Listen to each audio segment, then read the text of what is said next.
तो पाठ का नाम है 15 पढ़ते हैं। हमारा देखो पहले सुनो। आज जो बात हम लोग करेंगे अपने पर्यावरण की बात करेंगे। सबसे पहले देखो पर्यावरण का मतलब होता क्या। पर्यावरण पर्यावरण इसका मतलब होता है, इसका संनिवेशित करोगे तो परि प्लस आवरण, परि प्लस हो गया, बात खत्म। यानी पृथ्वी के चारों जो आवरण पाया जाता है उसी को हम लोग क्या कहते हैं, पर्यावरण। हो गया। और देखो इसी पर्यावरण में ही हम लोग जीवित रहते हैं। सब जितने भी पेड़ पौधे हैं सब पर्यावरण से जुड़े हुए हैं। बात समझ रहे हो। जितने भी पेड़ पौधे हैं पर्यावरण में जो सूर्य का प्रकाश होता है उससे अपना वो प्रकाश को अवशोषित करते हैं, फिर भोजन बनाते हैं। बात समझ में आई। तो चलो एक हेडिंग बना लो पर्यावरण। पहले इसका परिभाषा लिखो तब आगे बढ़ो। लिखो पर्यावरण की संरचना। प्यारा सा हेडिंग है, पर्यावरण की संरचना। देखो जो हमारा पर्यावरण होता है, इस पर्यावरण में आप सभी लोग जानते होंगे नाइट्रोजन गैस भी उपस्थित है, ऑक्सीजन गैस भी उपस्थित है, कार्बन डाइऑक्साइड गैस भी उपस्थित है और अन्य सूक्ष्म गैसें भी उपस्थित हैं। इस पर्यावरण में धूल के कण भी उपस्थित हैं और इस पर्यावरण में जलवाष्प भी उपस्थित है। यानी कह सकते हैं कि पर्यावरण की संरचना बहुत जटिल है। पर्यावरण में जलवाष्प भी उपस्थित है, पर्यावरण में धूल के कण भी उपस्थित हैं। पर्यावरण जो है ऐसे भी कह सकते हैं नाइट्रोजन से मिलकर भी बना है। पर्यावरण में नाइट्रोजन 78% पाया जाता है, सब लोग जानते हैं। सबसे अधिक 78%, ऑक्सीजन 21%, 21% और कार्बन डाइऑक्साइड 0.03%। बाकी यानी गैस क्या आती है, पाई जाती है। तो थोड़ा सा लिख लो पर्यावरण की संरचना में कि पर्यावरण विभिन्न प्रकार के गैसों से मिलकर बना है। पर्यावरण विभिन्न प्रकार के गैसों से मिलकर बना है। ठीक है। पर्यावरण में जलवाष्प भी पाया जाता है, पर्यावरण में जलवाष्प भी पाया जाता है।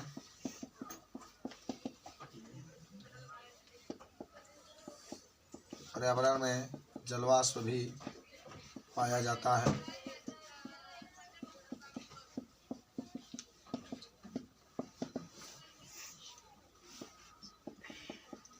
पर्यावरण में विभिन्न गैसें निम्नलिखित पर्यावरण निम्नलिखित गैसें पाई जाती है।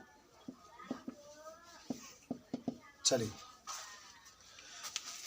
एक पर्यावरण की संरचना में देखिए इतने गैसें पाई जाती है। नाइट्रोजन गैस का आप सभी लोग नाम जानते भी होंगे। पर्यावरण में लगभग 78% पाई जाती है, यानी 78% ये पाई जाती है। जो ऑक्सीजन है O2 है 21% पाई जाती है। जो कार्बन डाइऑक्साइड है जिसको आप CO2 से प्रदर्शित करते हैं 0.03%, और जो अन्य गैसें होती है वो लगभग 0.97% पाई जाती है।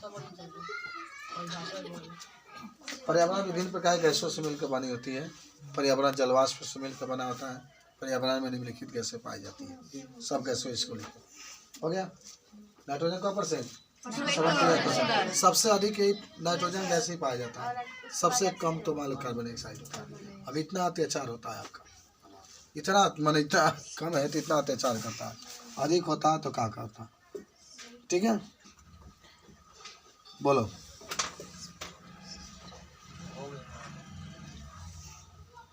चलिए पारितंत्र का नाम सुने होंगे का।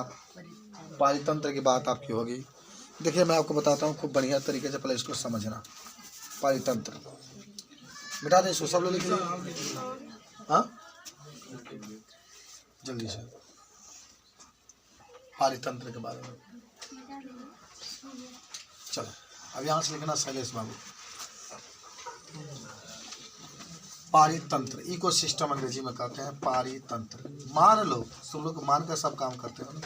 मान लो ये मनुष्य है, क्या है मनुष्य, और यहाँ पर वातावरण है, क्या है वातावरण। ये मनुष्य है वातावरण। बताओ जिसको आप पर्यावरण भी कहते हैं, इसी में सूर्य उपस्थित होता है, इसके साथ भी मनुष्य जुड़ा होता है।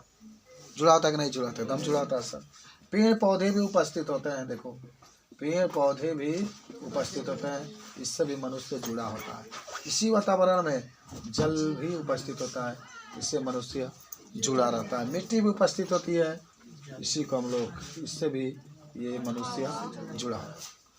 यानी कहेंगे किसी भी जीव और जो वातावरण है उसके बीच में जो संबंध होता है, उसके बीच में जो संबंध होता है उसी को हम लोग पारितंत्र कहते हैं। अब इसके आगे आप देखेंगे कि मनुष्य जैविक घटक के साथ भी जुड़ता है, अजैविक घटक के साथ भी जुड़ता है। जैविक घटक का मतलब होता है जिसमें जान पाया जाता है। जैविक घटक का मतलब होता है जिसमें जान पाया जाता है। जैसे पेड़ पौधे आप चुनिए, पेड़ पौधों को लेंगे आप तो उसमें जान पाया जाता है। जीव जंतु के लिए जो उसमें जान पाया जाता है तो उसको जैविक घटक कहते हैं। एक होता है जैविक घटक जिसमें जान नहीं पाया जाता, जैसे सूर्य के प्रकाश, उसमें जान नहीं पाया जाता है, जैविक घटक। जैसे आप ताप लिख सकते हैं, ये भी अजैविक घटक है। जल आप ले सकते हैं, ये भी अजैविक घटक है। या फिर आप चाहें तो हवा भी ले सकते हैं, यह भी अजैविक घटक होता है। ठीक है, तो सब आपके अजैविक घटक हैं। मनुष्य आपका, मनुष्य और जो वातावरण के बीच में जो गहरा संबंध होता है, उसको संबंध को जब अध्ययन करते हैं, उसके गहराई के बारे में अध्ययन किया जाता है, तो उसी को हम लोग क्या कहते हैं, पारितंत्र। तो छोटा सा परिभाषा लिख लो, पारितंत्र। पारितंत्र हेडिंग बना लो, उसके बारे में आप क्या बताएंगे। देखो ध्यान से समझना है, ध्यान से समझना है, कोई दिक्कत नहीं होगी। ऐसे घटक, कैसे, ऐसे घटक जो जीवधारियों से मिलकर बने होते हैं। एकदम सिंपल बात समझो, ऐसे घटक जो जीवधारियों से, देखो जैविक का मतलब होता है जीवधारी, जिसमें जान पाया जाता है, जिसमें क्या पाया जाता है, जान। जैविक का मतलब होता है जीवधारी, घटक का मतलब घटक। तो ऐसे घटक जिसमें जान पाया जाता है, जिसमें जीवधारी सम्मिलित होते हैं, जिसमें पेड़ पौधे सम्मिलित होते हैं, जिसमें जंतु सम्मिलित होते हैं, तो ऐसे घटक को हम लोग क्या कहते हैं, जैविक घटक। याद हुआ कि नहीं हुआ? ऐसे घटक जिसमें जीवधारी उपस्थित होते हैं, जिसमें पेड़ पौधे उपस्थित होते हैं, जिसमें जंतु उपस्थित होते हैं, जिसमें तमाम प्रकार के सूक्ष्म जीव उपस्थित होते हैं, तो उसी को हम लोग कहते हैं जैविक घटक। ठीक है, पहले समझो। अब दूसरा का बात समझना है, अजैविक घटक। अजैविक घटक ये भी तुम लोग को मालूम होगा। जब अजैविक घटक कहेगा तो ऐसे घटक, सुनो ध्यान से, ऐसे घटक जिसमें निर्जीव वस्तु उपस्थित है। ऐसे घटक जिसमें, देखो आ जुट गया ना, तो आ का मतलब है कि इसके अंदर जान नहीं है, ये सजीव नहीं है, इसके अंदर श्वसन नहीं होगा, प्रकाश संश्लेषण नहीं होगा, ये गति नहीं करेंगे। कोई कहता है कि पत्थर भी तो सर बढ़ता है। एक मैं 9 में पढ़ा रहा था, तो इसी में जैविक और अजैविक में, तो मैं जब बात किया कि याद होगा तुमको, सोच के याद होगा, तो मैंने कहा कि अजैविक घटक जो होते हैं वृद्धि नहीं करते हैं। ठीक है, तो एक लड़का कहा कि तुमने थी शायद, तो कहा कि सर वृद्धि करते हैं। हमने कहा कैसे? तो कहा कि मान लो मिट्टी है सर, मिट्टी के ऊपर मिट्टी रख दें तो वृद्धि नहीं किया, बड़ा नहीं हो गया है? हाँ, यहीं पर नाव का था। हमने कहा कि तुमने लिया करके रखे हो तब तो हो रहा है। पौधे थोड़े, पौधे हला दो तुम, तो क्या तुम लिया कर पौधे के ऊपर पौधा थोड़े रखते हो? वो तो ऑटोमेटिक वृद्धि करता है। तो मिट्टी के ऊपर मिट्टी तो रखना पड़ता है, तब वृद्धि होगा। तो कहते हैं नहीं सर, हमारे सर बताए थे कि जो पत्थर होता है उसकी वृद्धि करता है। तो ऐसा बात नहीं होता है। ठीक है, जैविक वाला ही वृद्धि करता है, जैविक वाला वृद्धि नहीं करता। तो आप जैविक में जान गए जिसमें जीवधारी उपस्थित होते हैं, अजैविक में जान गए जिसमें क्या होता है, निर्जीव उपस्थित। तो लिखो आप इसमें, अंग्रेजी में कहते हैं उत्पादक। देखो पूरा जो पाठ आपका नाचेगा, आप नचाएंगे, तो पाठ होगा सूर्य के प्रकाश पर आधारित। जितने भी पेड़ पौधे होते हैं वो सभी पेड़ पौधे सूर्य के प्रकाश से अपना भोजन बनाते हैं। उस मान लो पेड़ पौधे भोजन बनाए, मान लो कोई पौधा हुआ भोजन बनाए सूर्य के प्रकाश से, तो पौधा अपना भोजन स्वयं बनाता है, तो उसको हम लोग कहेंगे उत्पादक। उसके अंदर क्या पाया जाता है, हरित लवक पाया जाता है। हम लोग नहीं बना पाएंगे, बस समझ, तुम लोग हरियर कपड़ा भी पहन लोगे तभी नहीं बन पाएगा। उसके लिए क्या होना चाहिए, हरित लवक अंदर होना चाहिए। पाइप द्वारा जब भरा जाएगा ना तब हरित लवक आएगा, तो हो सकता है। अब पेड़ पौधा को जो खाएगा, खाली पेड़ पौधा को जो खाता है उसको कहा जाता है शाकाहारी। उसको क्या कहा जाता है, जैसे अलकुआ के एक बकरी है, खाली पेड़ पौधा ही खाती है लोग, याद है? तो वो बकरी का होगा शाकाहारी हो गया। अब उस बकरी को कोई खाएगा, मान लो, हाँ, तो जो खाएगा वो क्या होगा, मांसाहारी। और मांसाहारी को जो खाएगा वो क्या होगा, सर्वाहारी। अगर मान लो कोई, अच्छा समझो था नहीं बात हम लोग, अगर बकरी है और उसको लोग ना खाएं तो क्या कोई नुकसान होगा? हाँ, अभी तो इतना लोग खाते हैं, तब वो सड़क किनारे अगर आपका खेत होगा तो क्या दशा होगा? आप लोग तो नहीं जानते, लेकिन अपना मम्मी से पूछ लीजिएगा, जब भी जाती है नुकाती है, बहुत अच्छी अच्छी बातें सुनाती है लोग। इतनी कम संख्या है, तब अगर हम लोग खाना छोड़ दे तो कितनी अधिक संख्या हो जाए। ठीक करते हो, खाते हो तो मैं ठीक करते हो, खाते हो तो मैंने बात कर रहे। मुर्गा मुर्गी का ना खाए तो क्या होगा? सोचो, इतने ज्यादा संख्या बढ़ जाएगा। हाँ, विश्व में सबसे मुर्गा, अगर मुर्गा ना कटे तो समझो क्या हाल होगा। समझ रहे ना बात को? तो चलो लिखो हेडिंग में उत्पादक। तो पहले समझ ले एक बार। उत्पादक अगर आपसे कोई पूछे तो आप कह सकते हैं ना कि उत्पादक में वो जीव आते हैं जो अपना भोजन स्वयं बना लेते हैं, जो स्वपोषी होते हैं, जैसे पेड़ पौधे। सुनो, उत्पादक में वे आते हैं जो अपना भोजन क्या करते हैं? कौन आएंगे इसमें? पेड़ पौधे, क्योंकि उसके अंदर क्या पाए जाते हैं? वो क्या होते हैं? स्वपोषी होते हैं। क्या होते हैं वो? स्वपोषी होते हैं। आज इस प्रक्रिया के द्वारा अपना भोजन बनाते हैं, उसका निर्माण क्या होता है? प्रकाश संश्लेषण। क्या नाम होता है? प्रकाश संश्लेषण, फोटोसिंथेसिस कहते हैं। क्या होता है प्रकाश संश्लेषण? सूर्य के प्रकाश की उपस्थिति में वायुमंडल से कार्बन डाइऑक्साइड लेकर के अपना भोजन बनाते हैं। बुझ रहे हैं? चलो लिख लीजिए उपभोक्ता की। तो उपभोक्ता किसे कहते हैं? जो अपना भोजन स्वयं नहीं बना पाता। माने वे जीव जो अपना भोजन स्वयं नहीं बना पाते, जो दूसरे प्रकार रहते हैं निर्भर। पर समझो, बहुत छोटा सा पार्ट है, बहुत आसान है। वे जीव जो अपना भोजन क्या करते हैं? स्वयं नहीं बना पाते हैं। अपना भोजन बनाने के लिए दूसरे जीव पर क्या रहते हैं? निर्भर रहते हैं। तो उसी को हम लोग क्या कहते हैं? अब पेड़ पौधों को छोड़ करके जितने भी जीव होंगे सब अपना भोजन क्या होते हैं? दूसरे के द्वारा ही। अब चूहा ले लो, लेकिन बात तुम लोग बताते सुनो। ये सुनो इधर बाबू, खूब अच्छा बात। ऊंट का नाम सुने हो? देखे भी होंगे। ये ऊंट, सुनो पहले, ये जो ऊंट होता है इसके पास एक कुब्बर पाया जाता है, कुब्बर, जिसको हम्प कहते हैं। हम्प।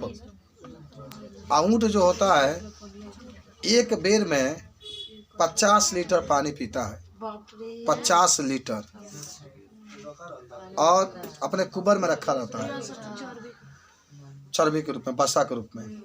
और सुनो, क्या कि मरुस्थल में आप जानते होंगे पानी तो होता नहीं, बड़ा दिक्कत होता है वहाँ पर। अब वहाँ पर देखो, जैसे हम लोग के अंदर पानी की कमी कम, हम लोग के शरीर के अंदर पानी की कमी कब होती है?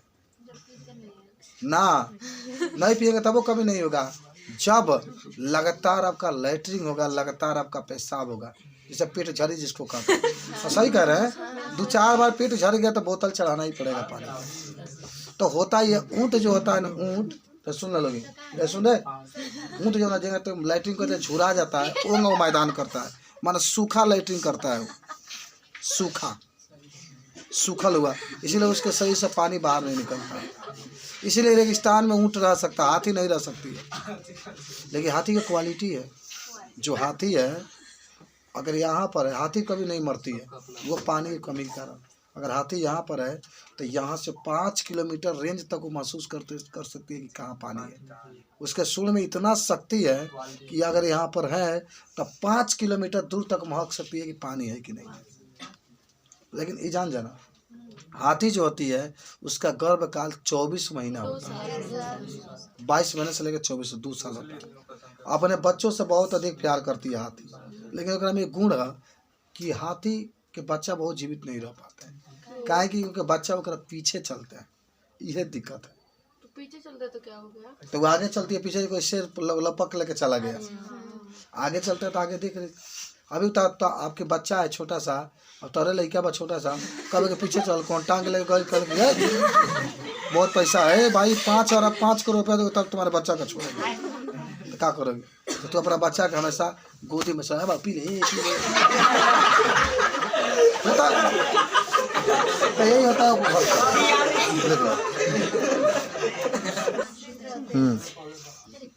अब आ जाओ उपभोक्ता के प्रकार, टाइप्स ऑफ कंज्यूमर।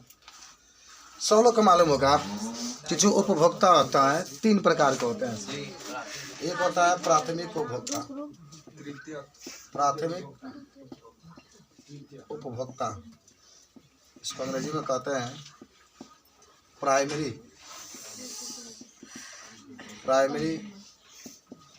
कंज्यूमर। एक होता है द्वितीय उपभोक्ता, जिसका अंग्रेजी में आप सेकेंडरी कंज्यूमर कहते हैं। एक होता है तृतीयक उपभोक्ता, जिसको टर्सरी कंज्यूमरी कहते हैं। तृतीयक उपभोक्ता, जिसको हम लोग टर्सरी कंज्यूमर्स कहते हैं।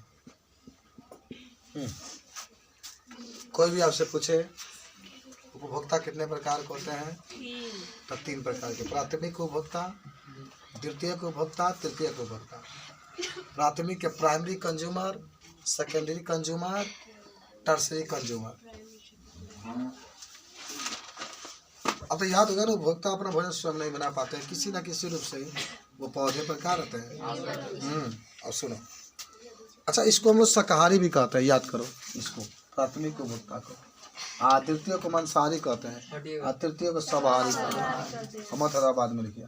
प्राथमिक उपभोक्ता का मतलब क्या होता है ना, कि वे उपभोक्ता जो केवल पेड़ पौधों को ही खाते हैं। वे उपभोक्ता जो केवल किसको खाते हैं, पेड़ पौधों को खाते हैं। तो खरगोश हो जाएगा इसमें, बकरी हो जाएगी इसमें, गाय हो जाएगी। लेकिन हम लोग के घर में तो बकरी गाय सब कुछ खा रही हैं आजकल।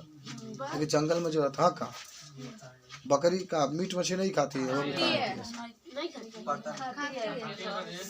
अरे खाती है। गाय को तो कोई खिलाता ही नहीं, लेकिन खा जाएगी। गाय के इसलिए नहीं खिलाया क्योंकि उसमें देवता लोग निवास करते हैं। 33 करोड़ देवता निवास करते हैं। तब का 33 करोड़ देवता निवास करते हैं। मतलब सिंह से उठाए के बिक देगा तो कभी तो सुगराएगा क्या। तो इसमें यह प्राथमिक उपभोक्ता हो गया आपका। अब ये द्वितीयक उपभोक्ता, तो द्वितीयक में वो होता है जो केवल शाकाहारी से अपना भोजन प्राप्त करते हैं। केवल शाकाहारी जंतुओं का अपना भोजन क्या करते हैं, बनाते हैं, तो उसको द्वितीयक उपभोक्ता कहते हैं। इसमें क्या हो जाएगा मालूम है, सांप हो जाएगा, छिपकी, शेर ना है यार में, छिपकली हो जाएगा, मेढक आ जाएगा, गिरगिट हो जाएगी। अब मेढक बा तो मैं छोटे छोटे माने जो पौधे के टुकड़े होते हैं उसको खाता है।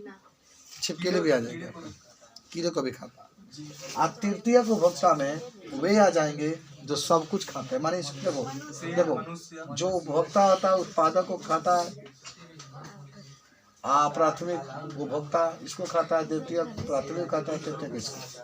तो इसमें सर्वाहारी आ जाएगा। माने वे जीव जो सब कुछ खाता है, सबको खा जाएंगे इसमें, इसको भी इसको भी इसको भी। तो उसको हम लोग क्या कहते हैं, सर्वाहारी कहते हैं, तृतीय उपभोक्ता कहते हैं। शेर आप लिख सकते हैं, मनुष्य भी लिख सकते हैं, गिद्ध भी लिख सकते हैं, कौवा भी आप लिख सकते हैं, बिलाई उलाई।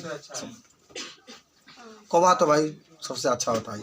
तो यही आपका माने प्राथमिक उपभोक्ता, द्वितीय उपभोक्ता, तृतीय उपभोक्ता। याद हुआ सबको? तो आप तनी इसको बारी बारी से लिख लीजिए, याद हो जाएगा। देखो पहला प्राथमिक उपभोक्ता ना ही 4 बजे नहीं पढ़ाएगा, 10 मिनट अपघटक 4 बजे तक पढ़ाएंगे क्या? अपघटक देखो सुनो, इधर सुनो। अच्छा आप सभी लोग जानते होंगे जब भी अपघटक की बात करता है तो आप सभी लोग को याद होगा कि कोई अगर जानवर मर जाए, सोचो जाता, सियार मर गया, रोड पर फेंक देते हैं, तो कुछ देर के बाद आप देखेंगे सियार का चक्री चक्री उड़ना शुरू हो जाता है, उसका शरीर टूटना चालू हो जाता है और शरीर टूट करके फिर वह मिट्टी में बदल जाता है। आखिर उसको कौन तोड़ता है, तो उसको तोड़ते हैं सूक्ष्म जीव। और सूक्ष्म जीव के रूप में होते हैं कवक। कवक जीवाणु विषाणु होते हैं। तो देखो पहले वो बहुत जटिल था बाबू, जब सियार मरा तो बहुत क्या था, जटिल था, उसको तोड़ना बहुत अनिवार्य था। तो जो अपघटक होते हैं तो उस जटिल जीव को सरल जीव में तोड़ देते हैं, सरल कार्बनिक पदार्थ में क्या होता है, तोड़ देते हैं, और फिर वो मिट्टी में क्या होता है, मिल जाता है। जरा सोचो कि अगर सूक्ष्म जीव न हो तो कैसे वह जितने जानवर मरते हैं, लोग फेंकते हैं, वो कैसे वहाँ पर रह जाएंगे। यही छोड़ो ना, सब्जी वगैरह बनता है, आदमी फेंक देता है कहीं, तो फिर से देखता है 2-4 दिन बाद वो वहाँ से वो गायब हो जाता है। आखिर कहाँ गया वो, कौन लेके गया? सड़ जाता है। अब तो माने लैट्रिन की व्यवस्था हो गई, पहले लैट्रिन लोग बाहर करते थे, तो आखिर वो लैट्रिन को कौन साफ करता था? सूक्ष्म जीव। तो इसी को हम लोग कहते हैं घटक।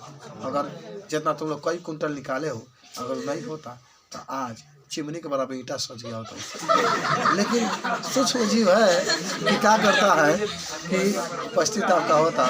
चलो समझे हो ना, पहले को आप घटक के बारे में।